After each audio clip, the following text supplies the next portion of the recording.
Welcome to easy steno 80 word per minute dictation 5 second बाद start होगी। Start. Ukraine के राष्ट्रपति व्लादिमीर जेलेंस्की ने अमन के लिए एक बार फिर भारत पर भरोसा जताया है। प्रधानमंत्री से फोन पर बातचीत करके उन्होंने अपना शांति फॉर्मूला लागू करने में भारत की मदद मांगी। भारत सरकार ने भी उन्हें इसके लिए आश्वस्त किया है। हालांकि इसके पहले भी कई मौकों पर भारत रूस और यूक्रेन के बीच छिड़े युद्ध को समाप्त करने के लिए मध्यस्थ की भूमिका निभाने की कोशिश कर चुका है। दोनों देशों के बीच युद्ध को चलते 10 महीने हो गए।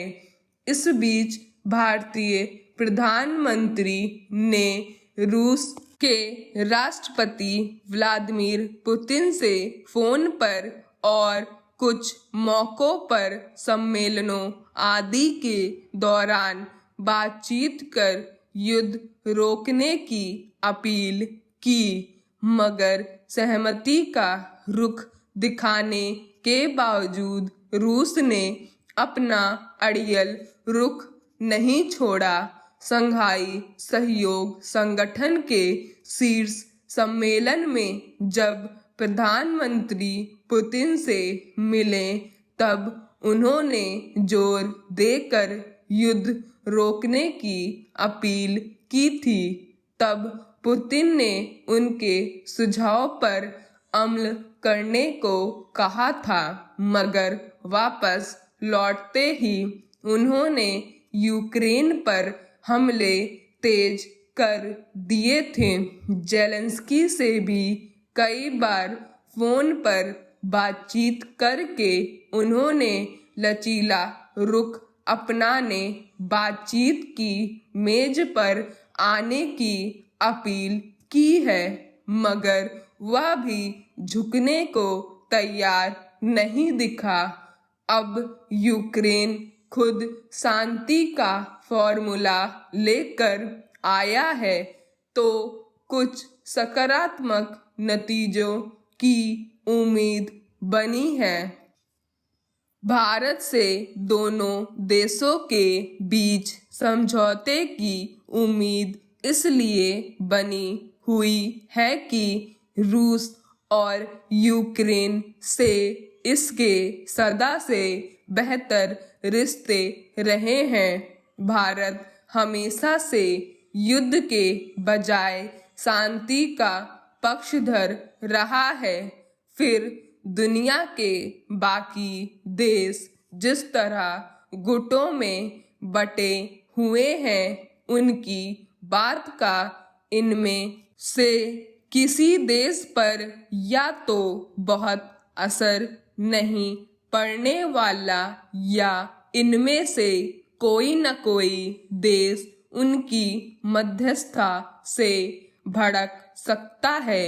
दोनों के बीच झगड़ा ही इस बात को लेकर शुरू हुआ था कि यूक्रेन यूरोपीय संघ के साथ मिलना चाहता है।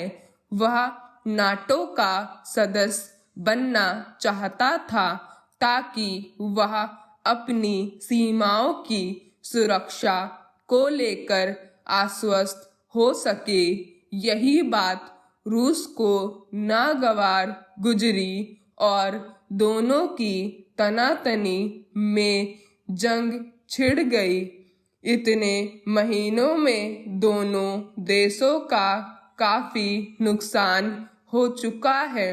खासकर यूक्रेन को अपने नुकसान की भरपाई में काफी वक्त लगेगा। अच्छी बात है कि यूक्रेन अब युद्ध का रास्ता छोड़कर शांति प्रस्ताव के साथ आगे आया है। दोनों देशों के बीच चल रही लड़ाई का असर कई रूपों में दुनिया के बहुत सारे देशों पर पड़ रहा है। पूरी दुनिया की एक तरह से आपूर्ति श्रृंखला टूट चुकी है, जिसके चलते महंगाई बढ़ रही है। इसलिए कई देशों ने शुरू में ही प्रस्ताव रखा था कि संयुक्त राष्ट्र की एक समिति बननी चाहिए, जिसकी अगुवाई भारत को सौंपी जाए। 90 word per minute dictation 5 second बाद स्टार्ट होने वाली है। स्टार्ट। यूक्रेन के राष्ट्रपति व्लादिमीर जेलेंस्की ने अमन के लिए एक बार फिर भारत पर भरोसा जताया है। प्रधानमंत्री से फोन पर बातचीत करके उन्होंने अपना शांति फॉर्मूला लागू करने में भारत की मदद मांगी। भारत सरकार ने भी उन्हें इसके लिए आश्वस्त किया है। हालांकि इसके पहले भी कई मौकों पर भारत रूस और यूक्रेन के बीच छिड़े युद्ध को समाप्त करने के लिए मध्यस्थ की भूमिका निभाने की कोशिश कर चुका है। दोनों देशों के बीच युद्ध को चलते 10 महीने हो गए। इस बीच भारतीय प्रधानमंत्री ने रूस के राष्ट्रपति व्लादिमीर पुतिन से फोन पर और कुछ मौकों पर सम्मेलनों आदि के दौरान बातचीत कर युद्ध रोकने की अपील की, मगर सहमति का रुख दिखाने के बावजूद रूस ने अपना अड़ियल रुख नहीं छोड़ा। संघाई सहयोग संगठन के शीर्ष सम्मेलन में जब प्रधानमंत्री पुतिन से मिले, तब उन्होंने जोर देकर युद्ध रोकने की अपील की थी। तब पुतिन ने उनके सुझाव पर अमल करने को कहा था, मगर वापस लौटते ही उन्होंने यूक्रेन पर हमले तेज कर दिए थे। जेलेंस्की से भी कई बार फोन पर बातचीत करके उन्होंने लचीला रुख अपनाने, बातचीत की मेज पर आने की अपील की है, मगर वह भी झुकने को तैयार नहीं दिखा। अब यूक्रेन खुद शांति का फॉर्मूला लेकर आया है, तो कुछ सकारात्मक नतीजों की उम्मीद बनी है।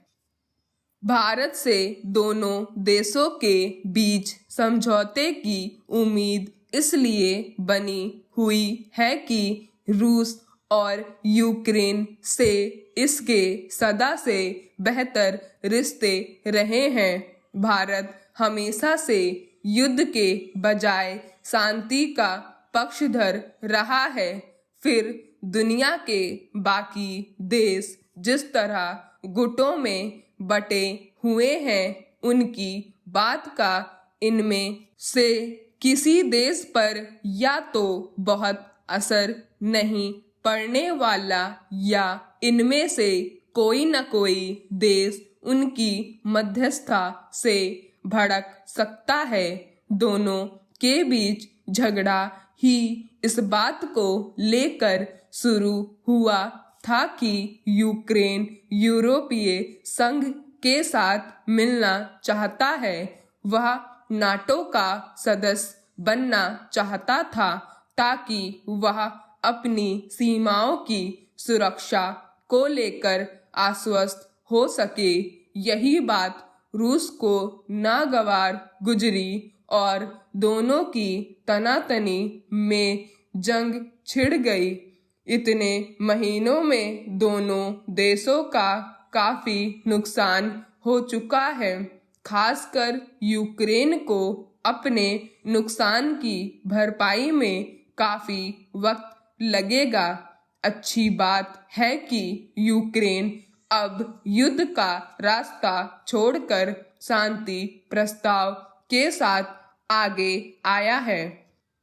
दोनों देशों के बीच चल रही लड़ाई का असर कई रूपों में दुनिया के बहुत सारे देशों पर पड़ रहा है।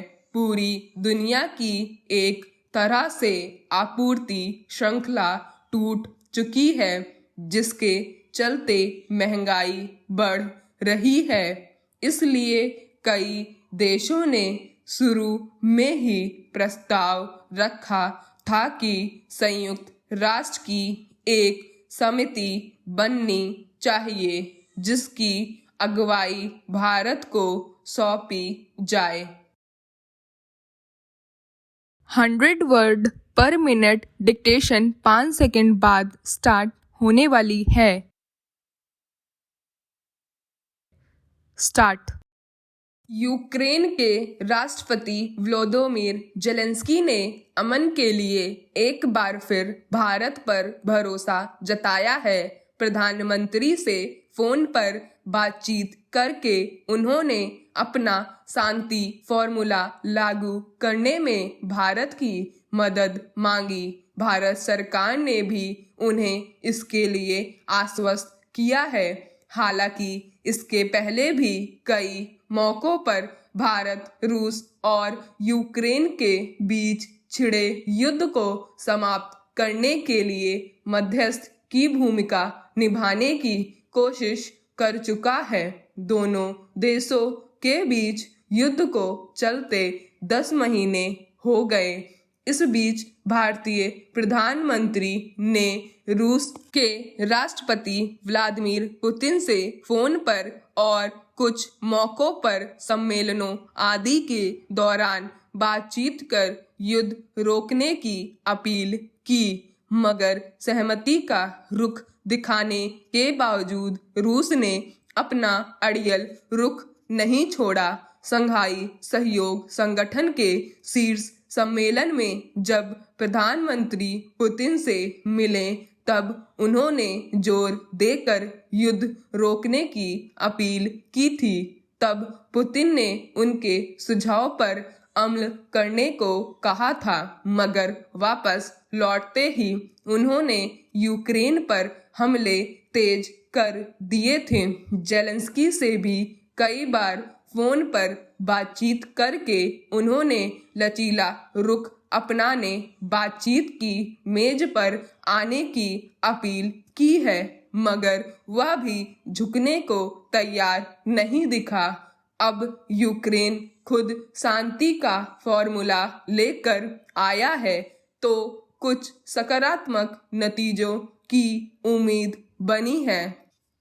भारत से दोनों देशों के बीच समझौते की उम्मीद इसलिए बनी हुई है कि रूस और यूक्रेन से इसके सदा से बेहतर रिश्ते रहे हैं। भारत हमेशा से युद्ध के बजाय शांति का पक्षधर रहा है।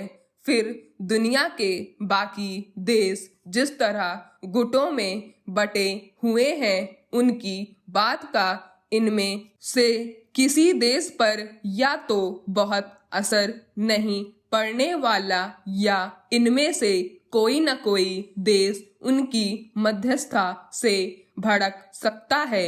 दोनों के बीच झगड़ा ही इस बात को लेकर शुरू हुआ था कि यूक्रेन यूरोपीय संघ के साथ मिलना चाहता है। वह नाटो का सदस्य बनना चाहता था ताकि वह अपनी सीमाओं की सुरक्षा को लेकर आश्वस्त हो सके। यही बात रूस को नागवार गुजरी और दोनों की तनातनी में जंग छिड़ गई। इतने महीनों में दोनों देशों का काफी नुकसान हो चुका है। खासकर यूक्रेन को अपने नुकसान की भरपाई में काफी वक्त लगेगा। अच्छी बात है कि यूक्रेन अब युद्ध का रास्ता छोड़कर शांति प्रस्ताव के साथ आगे आया है। दोनों देशों के बीच चल रही लड़ाई का असर कई रूपों में दुनिया के बहुत सारे देशों पर पड़ रहा है। पूरी दुनिया की एक तरह से आपूर्ति श्रृंखला टूट चुकी है, जिसके चलते महंगाई बढ़ रही है। इसलिए कई देशों ने शुरू में ही प्रस्ताव रखा था कि संयुक्त राष्ट्र की एक समिति बननी चाहिए जिसकी अगुवाई भारत को सौंपी जाए।